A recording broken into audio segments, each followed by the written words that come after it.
it in with the bus. But we're into the hill, not on top of it. He didn't like to build on top of the hill.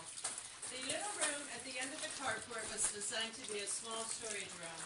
Mrs. Hagan, she was a painter. She asked Mr. Wright to make that room larger, so that's where she ended up painting. Not a lot of good lighting there to paint on.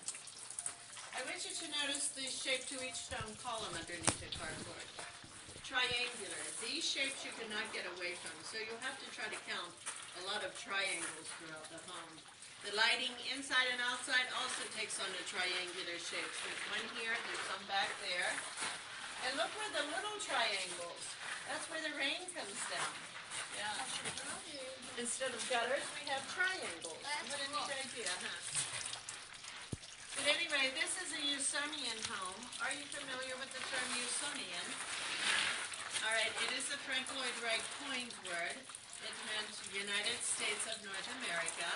This was to be your low-cost, affordable housing Mr. Wright wanted to build across the United States.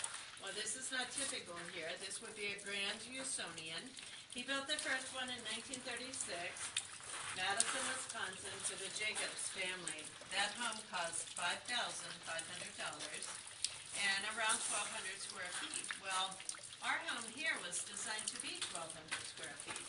The Hagans saw the original blueprints. They told Mr. Wright much too small. They asked him to make enlargements of the living room, the dining room, the kitchen, and the master bedroom. So instead of being 1,200 square feet, the home is 2,200 square feet. Hagans only wanted to spend $60,000. They kept telling Mr. Wright, only 60. Well, they ended up spending a little bit over $82,000 on construction. Mr. Wright, he was, of course, too busy to do all of the furniture they had wanted.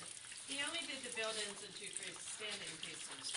They turned to George Nakashima from New Hope, Pennsylvania, had 15 beautiful pieces of furniture made for the home. It cost them $12,000.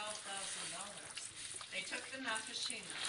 $1,600 they went to landscaping because they basically did all of their own landscaping. Hagans ended up spending $96,000 here in 1956. So you see, they did have a little bit more money than a typical American family, and just making a lot of changes to the Usonian costume.